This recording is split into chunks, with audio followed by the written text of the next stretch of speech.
Sud Radio, à votre écoute, Alexandre Delovan. Bonjour à tous, alors ravi de vous retrouver, de vous accompagner durant cette heure et de finir cette semaine avec vous. Souvent, dans notre quotidien, on se sent bloqué par nos croyances limitantes. Mais quelles sont les croyances limitantes ? Eh bien, c'est notre sujet du jour. Vous souhaitez aussi avoir des réponses à vos interrogations ou à toutes sortes de préoccupations. Un seul numéro, le 0826 300 300. Vous pouvez aussi nous suivre en direct depuis notre site internet sudradio.fr et nous sommes en direct live sur YouTube. Et à la réalisation de l'émission, c'est Quentin, au standard, Aude et Zach. Sud Radio, à votre écoute, Alexandre Delovan. Alors, est-ce que vous vous êtes déjà dit « je n'en suis pas capable, ce n'est pas pour moi, je ne mérite pas ça » Eh bien, ces croyances découlent souvent d'un sentiment de négativité et de peur qui vous empêche d'atteindre votre plein potentiel. Alors, le but est d'apprendre à identifier les croyances limitantes afin de les surmonter. C'est une croyance limitante quand il y a un état d'esprit ou une croyance à votre sujet qui vous freine et d'une manière ou d'une autre, eh bien, il faut essayer de dépasser le cap pour sortir de cette croyance-là. Alors, ces croyances sont souvent de fausses idées que vous faites sur vous-même et qui peuvent entraîner un certain nombre de conséquences néfastes. Et d'ailleurs, je vais poser la question à notre premier auditeur si lui a des croyances limitantes. Bonjour Loïc. Bonjour Alexandre. Bienvenue sur Sud Radio. Merci. Alors Loïc, vous avez 67 ans. Vous nous appelez de Rodez, dans l'Aveyron. Oui. Et je vous posais la question du jour. Est-ce que vous avez des croyances limitantes ou peut-être pas ? Peu. Disons que quand j'étais plus jeune, je souffrais d'une grande timidité et que les choses se sont améliorées en vieillissant. Donc là, il y a... Bon, je retrouve un équilibre. Non, il n'y a pas de... je ne me sens pas concerné par des croyances limitantes. D'accord. Alors justement, cette timidité, souvent la timidité est liée à des complexes sûrement, mais comment vous avez réussi à sortir de cette timidité ? Ou est-ce que vous êtes toujours timide ? Non. Vous le verrez pas avec... vous l'êtes pas, vous passez à je vais vous raconter. Voilà, puis vous passez à l'antenne, déjà c'est une preuve que vous n'êtes pas timide. Oui, comment j'ai guéri ? J'ai guéri en positivant, c'est-à-dire que dans ma vie, il y a des hauts et des bas, des échecs et des réussites. Oui. Et j'ai analysé les échecs surtout. D'accord. Et je fais en sorte que ces échecs deviennent des remords seulement, parce que j'aimerais pas mourir avec des regrets. D'accord. C'est une philosophie aussi. C'est bien, c'est ce qui vous donne cette force et justement de pouvoir vous dépasser et d'enlever ces croyances limitantes, parce que il est important justement quand on a des pensées négatives, de les effacer au travers de pensées positives, et c'est ce que vous avez réussi à faire et donc c'est ce que j'essaie de faire tous les jours. Exactement. C'est jamais acquis. Exact. Alors pour vous, vous êtes actuellement dans une histoire un peu conflictuelle. Racontez-nous un petit peu, Loïc. Alors, je vous pose la scène. Donc, je suis en couple non cohabitant. C'est un choix de vie depuis 19 ans. Oui. 120 km nous séparent. Et disons que nous avons une relation équilibrée. C'est certainement ça l'amour, c'est pas le grand amour fou, ça l'a été au début, et là maintenant au bout de 19 ans, ça va bien. D'accord. Bon, ça c'est pour cadrer, c'est pour poser le cadre. D'accord. Bon, parallèlement, je suis atteint d'une maladie grave. Oui. Qui se soigne mais qui ne se guérit pas. Et bon, actuellement, je suis équilibré. Bon, ma maladie grave, c'est pas un mystère, je l'ai admis, c'est la bipolarité de type 1, c'est-à-dire j'ai des très hauts et des très bas. D'accord. Donc en haut, je me mets en danger, et en bas, j'ai déjà envisagé le pire. Ah oui. Donc là, actuellement, c'est régulé. Ça va. Mais c'est ce qui apporte des conflits et des difficultés dans votre couple, j'imagine. C'est pas évident. Même pour vous, ça doit pas être évident. Non. J'ai la chance que mon amie soit aide-soignante. Oui. Qu'elle s'intéresse de près à la psychiatrie, puisqu'il faut rappeler les choses par leur nom. Donc elle est tolérante, elle me soutient. Alors, bien sûr, des fois, elle me dit oui, mais je suis plus malade que toi, parce que oui, c'est vrai qu'actuellement, elle est plus malade que moi, elle a de la tension. Bon, moi, je suis équilibré depuis 3 mois, mais je varie très vite. Il y a 3 mois, je montais sur les toits. D'accord. Alors, pardonnez-moi parce qu'on n'a pas beaucoup de temps. Quelle est aujourd'hui votre préoccupation et votre interrogation ? Voilà. Alors, dans le cadre de ma maladie, je suis entouré d'un personnel soignant exclusivement féminin. Oui. Médecins, psychiatres, infirmières, pharmaciennes, etc. Bon, je dirais que pour revenir à votre première question, je suis charmeur et séducteur. Et bon, toutes ces personnes me plaisent bien, mais je n'irai jamais au-delà. Et elles non plus d'ailleurs, puisqu'il y a un mot qui est très important pour elles, c'est le mot déontologie. Donc on ne touche pas. Ça, donc c'est très agréable, c'est chaleureux, il y a même de la complicité entre nous, mais voilà. Et il se trouve que dans le cadre de mes soins, je participe à des groupes de parole. J'en avais un hier soir, d'ailleurs. Et au cours de ces groupes de parole, j'ai sympathisé, dirons-nous, avec 2 patientes. Alors, c'est pas un hasard si elles sont là, elles ont des problèmes d'addiction ou de... Alors, pardonnez-moi, vraiment, Loïc, c'est pas que je veux pas m'intéresser à ce que vous nous dites, bien au contraire, vous êtes là pour qu'on vous écoute, mais comme on doit avancer, est-ce que vous pouvez poser votre question sur... voilà, exactement. Bien sûr. Donc, il y a une marque d'intérêt certain, des mains qui se frôlent, des bises appuyées, le sourire complice, etc. Et vous voulez savoir si la relation... Voilà, s'il y a une relation possible ? S'il y a une relation possible, oui. Sachant très bien que je risque d'y laisser mon couple. Eh oui. C'est dangereux, et attention parce que effectivement, je pense qu'aujourd'hui il y a cette tentation, c'est-à-dire qu'il y a cette envie chez vous de s'autoriser à un moment donné à une autre découverte, et ça peut se comprendre. Attention, je porte pas de jugement sur ça, et à vous après de décider. Mais effectivement, je crois que si vous le faites, votre compagne, et si elle l'apprend, eh bien peut-être que son seuil de tolérance va être justement atteint, et là vous risquez d'avoir des fragilités, des difficultés. Donc pour moi, justement, quand vous parlez de séduction, de jeu de séduction, vous êtes un peu construit à travers ça, et pourquoi pas, bien sûr, mais aujourd'hui, attention de ne pas être de ne pas dériver, et je sens que là vous êtes dans un risque où ça peut être dangereux. Et pour répondre très clairement à votre question, si en tous les cas, si vous allez vers ce chemin-là, je sens que votre couple risque d'être en danger sérieusement. Oui, surtout qu'il y a 2 ans, j'ai donné un gros coup de canif au contrat. Elle l'a appris, de toute façon elle l'aurait appris parce qu'elle me connaît par cœur. Oui. Et je ne sais pas tenir un secret. Donc, effectivement, je crois que si elle m'a pardonné une fois, elle me pardonnerait pas. Exactement. Et je crois que vous le savez au fond de vous. Vous avez juste eu besoin aujourd'hui d'avoir cette confirmation, et vous l'avez, cette confirmation. Donc après, c'est de votre responsabilité. D'accord. Merci vraiment, Loïc, pour votre témoignage.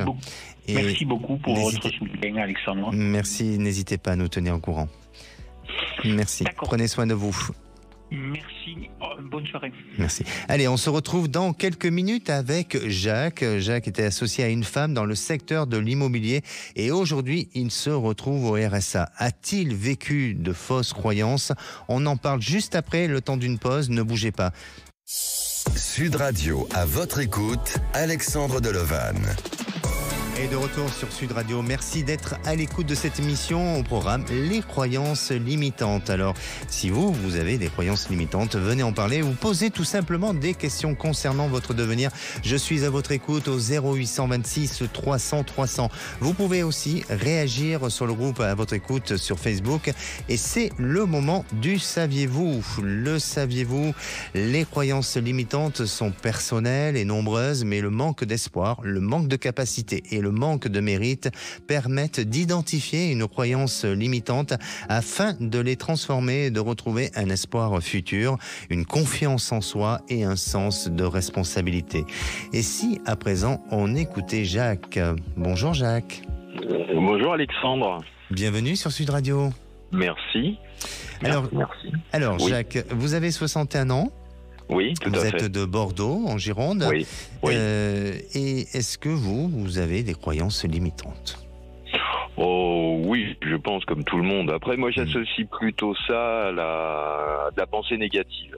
Oui, voilà. D'accord. Donc, j'évite de faire de la pensée négative et j'essaye toujours de trouver quelque chose pour que ça se transforme en positif.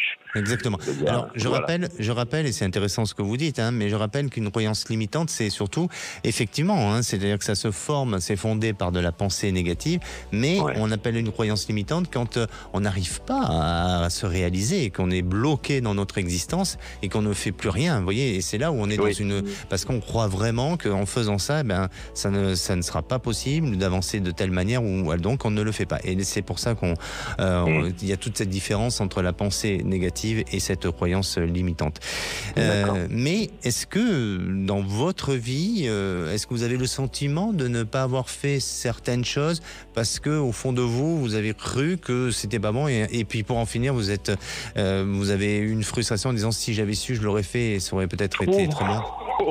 Plein de fois. Voilà. Plein de fois. Voilà. On est sur une croyance limitante. Le mauvais choix, on appelle. Exactement. Voilà. Exactement. Alors, Jacques, vous êtes dans l'immobilier. Ouais, j'étais pour l'instant. Oui, j'étais dans l'immobilier. Aujourd'hui, je suis pas dans l'immobilier. Vous êtes au RSA aujourd'hui. Ouais, je suis au RSA. J'ai trouvé un tout petit truc en complément pour pouvoir subvenir à mes besoins. Et la question que je me pose, c'est est-ce que je vais retrouver un emploi? Pas forcément dans l'immobilier. D'ailleurs, surtout pas dans l'immobilier. C'est est-ce que je vais retrouver un emploi? Parce que à mon âge, en fait, c'est très très compliqué. Bon, déjà, je vous en parlais avec le sourire et c'est très bien. Après, j'imagine que ce que vous avez vécu au quotidien n'a pas été facile et que vous n'avez pas toujours eu le sourire. Mais est-ce qu'on peut revenir un petit peu sur votre histoire? Pourquoi vous en êtes arrivé au RSA aujourd'hui? Parce que je pense qu'on n'arrive pas par hasard à cette situation-là.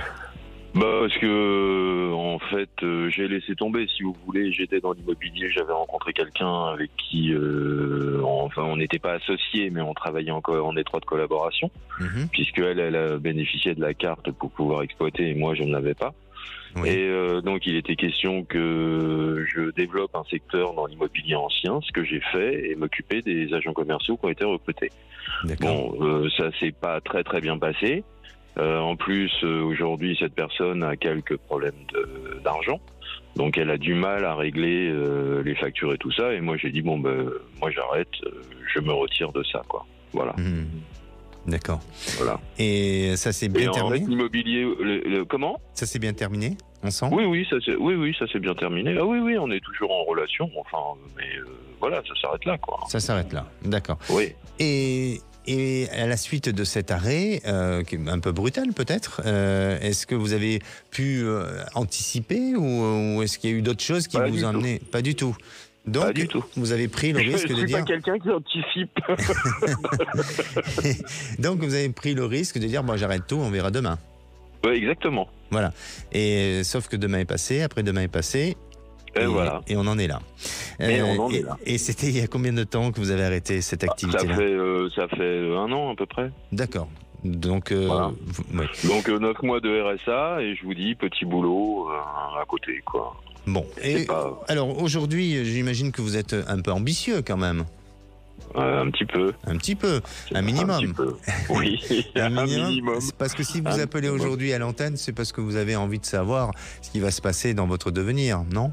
Tout à fait. Eh oui. Tout à fait. Il n'y a que vous qui allez pouvoir me le dire. Alors, je ne sais pas s'il n'y a que moi, mais en attendant, je vais essayer de vous aiguiller dans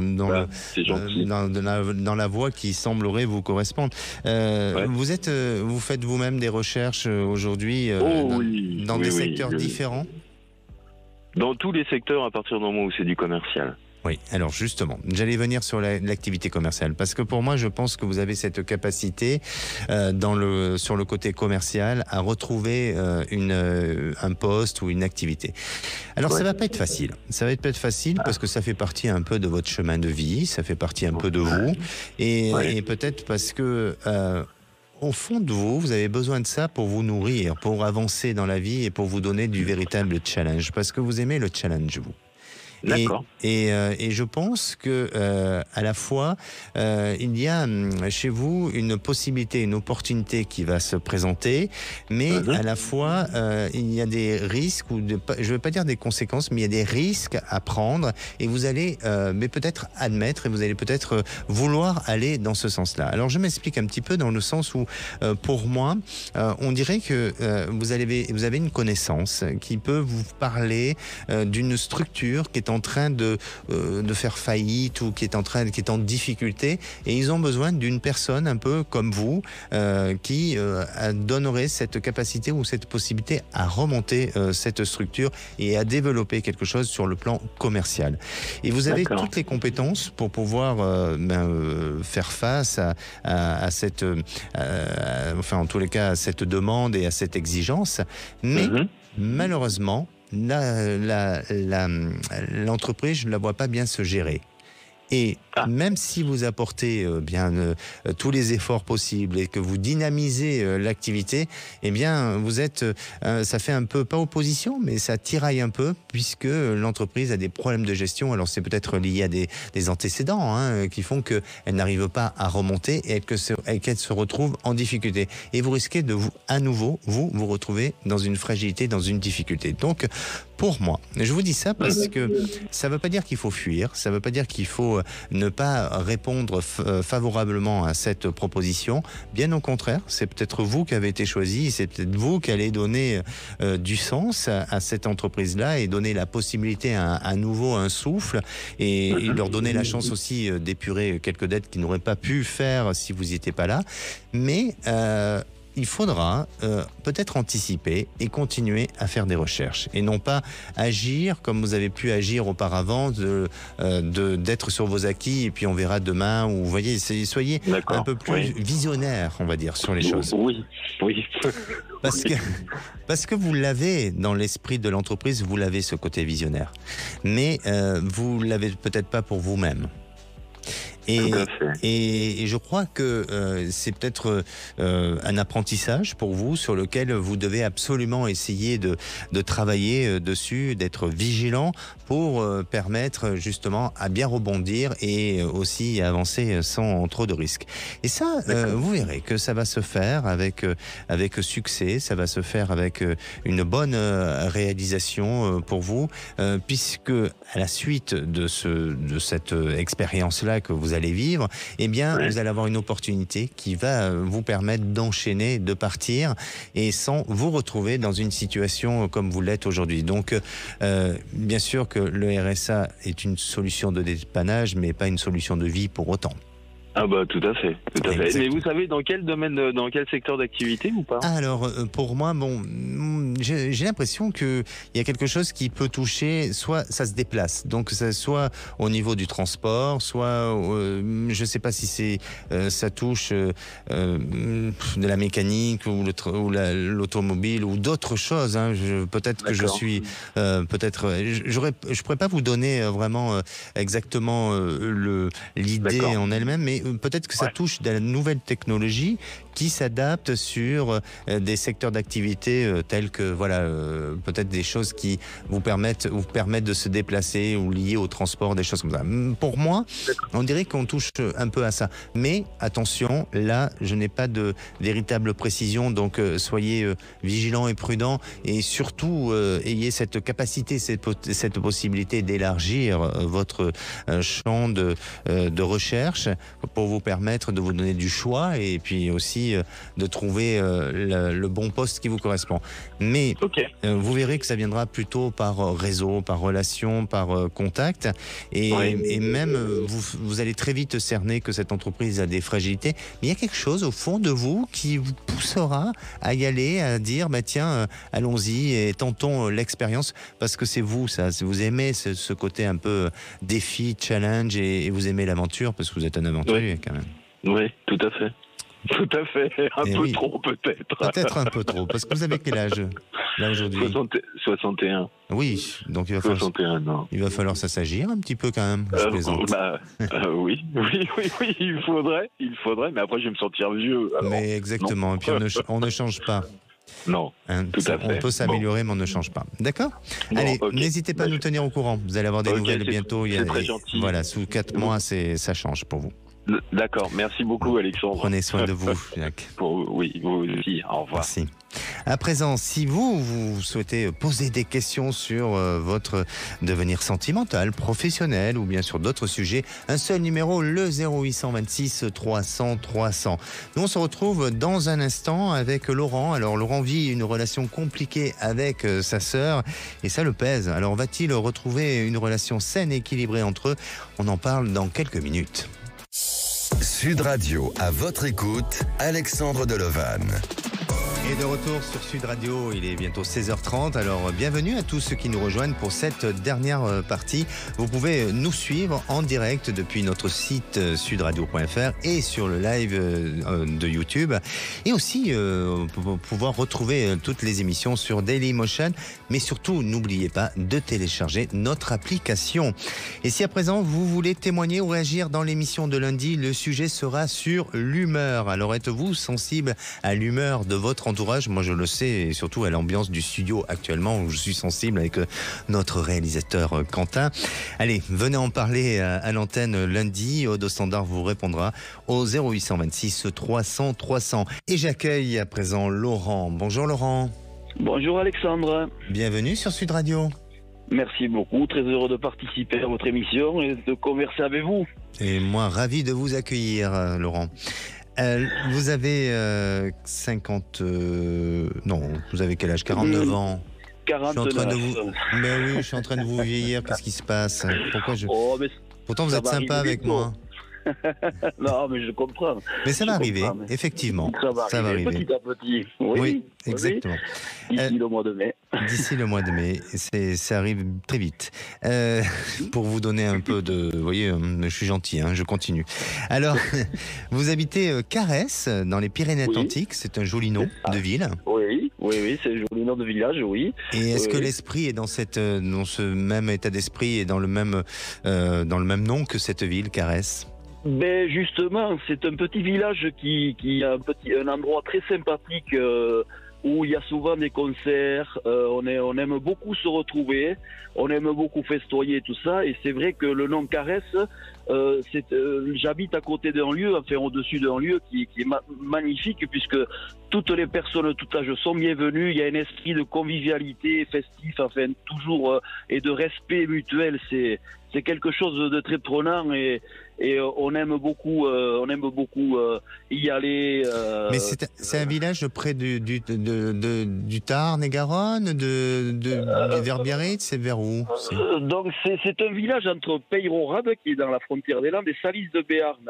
Donc, et qui est à cheval entre le Béarn, le Pays Basque qui n'est pas loin, à 8-9 km, la Chalosse, les Landes qui sont de l'autre côté du Gave. Et c'est un carrefour aussi multiculturel local entre les Béarnais, les Basques, les Landais, tout ça. C'est un lieu de retrouvailles. Et on a on apprécie beaucoup de se retrouver. C'est vraiment génial. Petit village très sympa. Et vous avez une implication au sein de la commune? Non, j'ai pas d'implication. Non. Il va falloir, Laurent.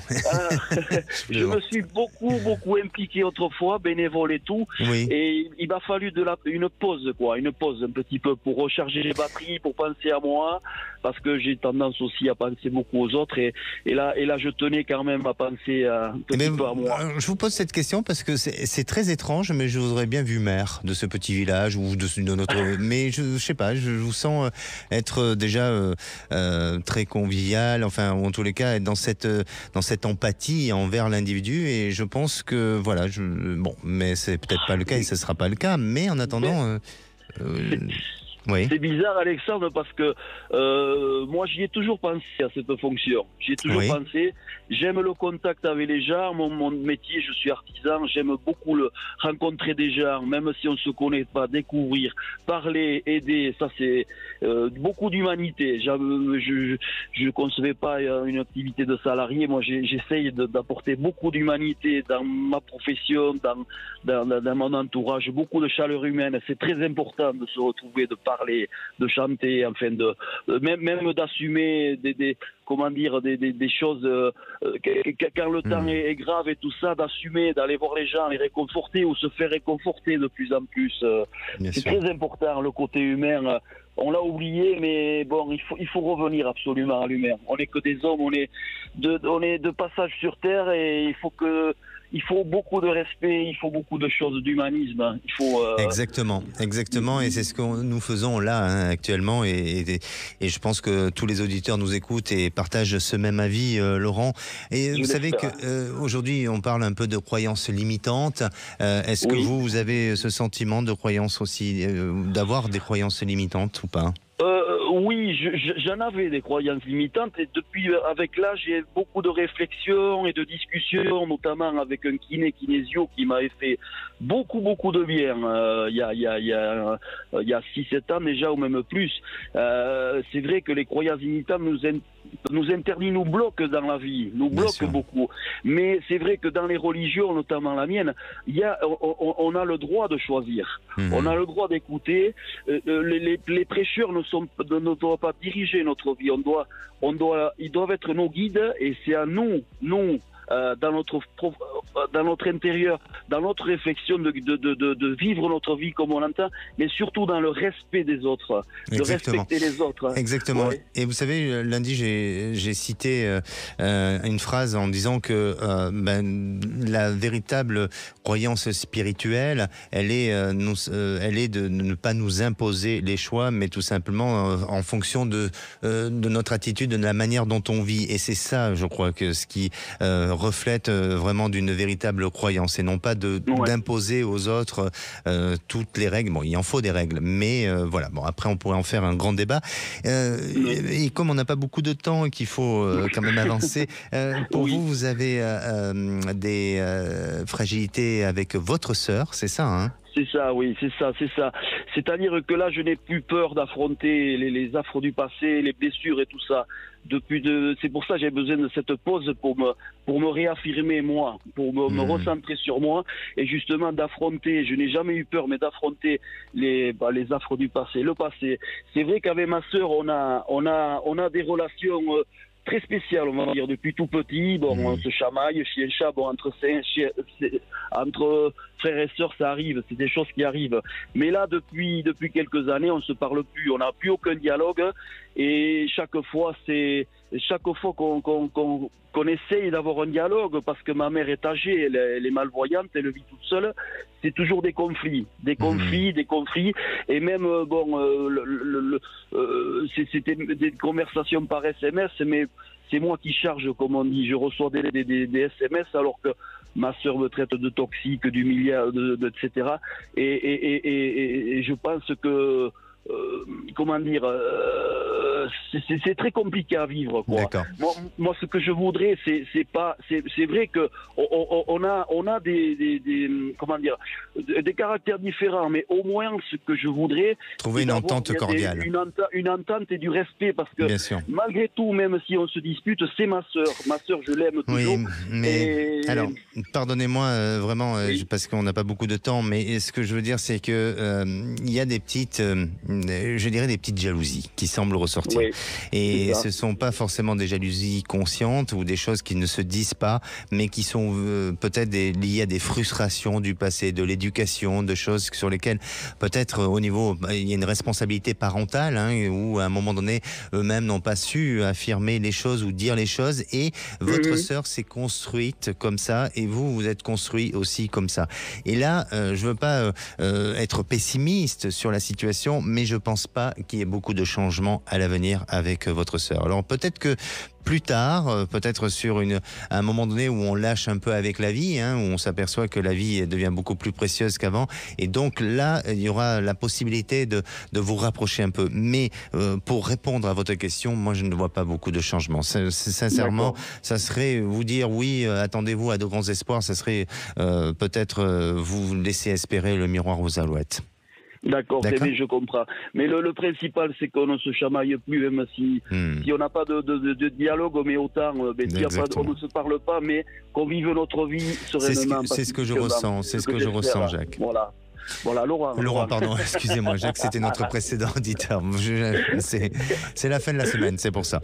Bien, Laurent, merci à vous. N'hésitez pas à nous tenir au courant, puis le jour où vous êtes mère, appelez-nous. Mais écoutez, je vous tiendrai au courant. Je vous remercie encore pour votre émission, pour votre chaleur humaine, et puis voilà, prenez soin de vous aussi, comme vous dites aussi. Merci. Au revoir. Merci Alexandre. Allez, avant de retrouver notre prochaine auditrice Véronique, je vais vous donner les étapes pour cesser d'avoir des croyances limitantes. Alors, étape 1, il faut repérer les croyances limitantes. Il s'agit de prendre conscience des certitudes irrationnelles, insidieuses, des croyances ancrées dont vous avez su vous convaincre de la véracité, et pour aussi amorcer un processus de transformation. La deuxième chose, c'est nommer la croyance. Vous avez repéré peut-être cette petite voix en vous qui vous dit « jamais tu pourras être ainsi, tu ne peux pas, je ne suis pas » ou d'autres choses. Eh bien, dressez la liste de toutes les croyances limitantes que vous aurez repérées pour avoir la pleine conscience de ce qui ne va pas. Et la troisième étape, c'est peut-être de visualiser la transformation d'une phrase négative, la corriger en phrase positive afin de corriger ce langage. La visualisation va vous permettre au cerveau de se libérer de ses croyances limitantes. Et puis, la dernière chose, c'est ancrer une croyance positive. Alors, de ces phrases positives, le but consiste à vous créer de nouvelles croyances. En choisissant des phrases positives, elles vous aideront à atteindre ce qui est important pour votre vie. Et dites-vous qu'à présent, toutes ces anciennes phrases de blocage doivent être remplacées par des phrases positives. Un exemple de croyance limitante que je pourrais vous donner, c'est de dire « je ne serai jamais doué pour gérer mes finances ». Alors, vous remplacez par une croyance positive associée qui pourrait très bien de se dire « pour devenir un bon gestionnaire, je dois davantage m'intéresser aux analyses financières et prendre conseil à de bons gestionnaires ». Et les croyances positives vont vous permettre de croire en soi, d'être heureux, de dépasser vos limites. Et si vous n'arrivez pas seul, vous pouvez faire appel à l'analyse transactionnelle, à certaines thérapies brèves et même au coaching pour sortir du cercle vicieux de ces croyances limitantes. Et la parole est à Véronique. Bonjour Véronique. Bonjour Alexandre. Bienvenue sur Sud Radio. Je vous remercie. Merci de m'accueillir, à toute l'équipe. Et voilà, j'écoute depuis très longtemps et je suis très contente qu'on ait pu me reprendre ce soir. C'est très gentil, merci à vous et ravi de vous accueillir aussi à l'antenne de Sud Radio. Véronique, vous avez 52 ans, vous êtes secrétaire en mairie. Tout à fait. Et vous nous avez... non, vous ne nous avez pas contacté auparavant. Non, c'est la première fois. C'est la première fois, exactement. Voilà. Alors, est-ce que vous êtes sensible ou est-ce que vous avez vous-même des croyances limitantes ? Alors, une croyance limitante. Je ne me dis pas toujours que je ne vais pas y arriver. Je me pose la question, est-ce que je vais y arriver ? Mais j'écoute au fond de moi. ce que voilà, j'ai ma petite voix qui me guide, qui me dit comment je dois faire ou pas faire. Hein. Oui. Ça m'arrive quand j'ai du stress de me sentir débordée. Je me pose 2 minutes, je souffle et après j'écoute.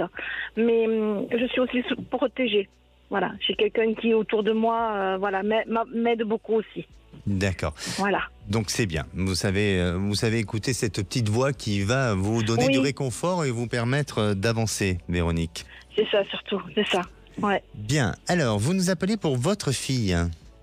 Tout à fait, Alexandre. Alors ma fille, oui. Alors c'est bizarre parce que j'ai eu c'est pour ça que je pensais que vous nous avez déjà appelé, parce que j'ai eu une personne, une auditrice qui a un peu la même histoire avec sa fille et j'ai confondu. Où votre fille était auparavant en Indonésie, à Bali. Tout à fait. Et aujourd'hui, elle souhaite partir au Mexique.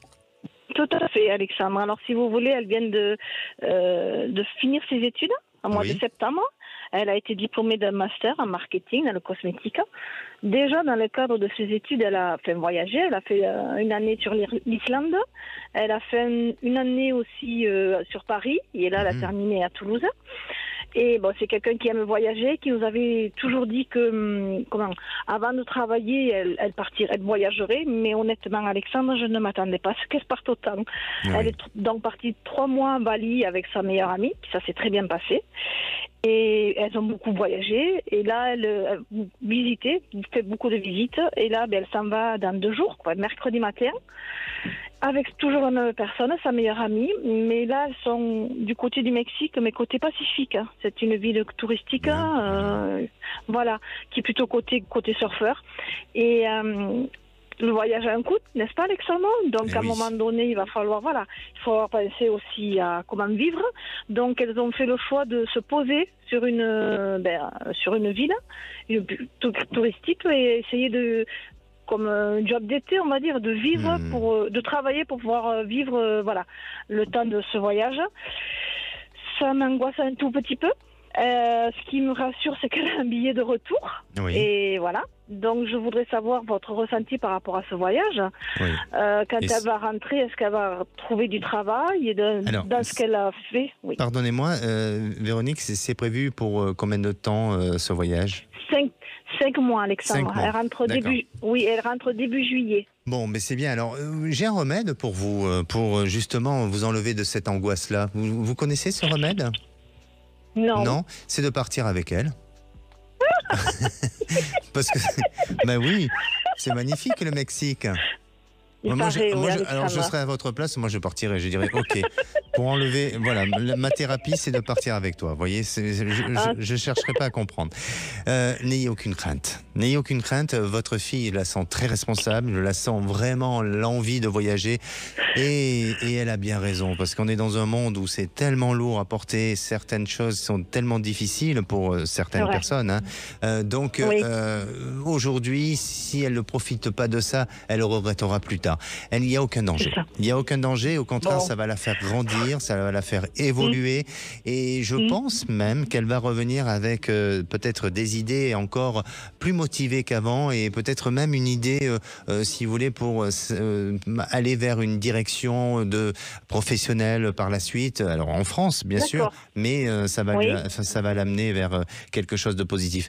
Donc, pour moi, aucun souci. Et je vous invite à nous rappeler bien dans 5 mois pour nous dire comment s'est passé ce voyage. Ou même avant, pour nous dire comment ça se passe. D'accord ? Oui, je peux juste savoir si elle va travailler derrière, si elle va trouver du travail. Complètement. Pour moi, c'est totalement positif. Merci à vous, Véronique. Et en France, oui, exactement. Bon, merci beaucoup, Alexandre. Je reviendrai vers vous. Avec plaisir. Merci. Allez, nous, on se retrouve dans quelques minutes avec Michel. Michel songe à demander une mutation dans l'outre-mer. Est-ce une bonne idée pour elle? Eh bien, la réponse est dans quelques minutes. Ne bougez pas. Sud Radio, à votre écoute, Alexandre Delevanne. Et de retour sur Sud Radio pour cette dernière partie avant de retrouver Les Vraies Voix présentées par Philippe David et Cécile Demilbus. Alors il vous reste encore quelques minutes pour passer à l'antenne de Sud Radio et la parole est à Michel. Bonjour Michel. Bonjour Alexandre. Bienvenue sur Sud Radio. Merci, j'étais impatiente de vous parler. Ah, bah c'est très gentil et moi je suis ravi de vous accueillir à l'antenne. Michel, Merci vous avez beaucoup. 55 ans, vous travaillez dans la santé scolaire et vous habitez, voilà, et vous habitez l'Hérault.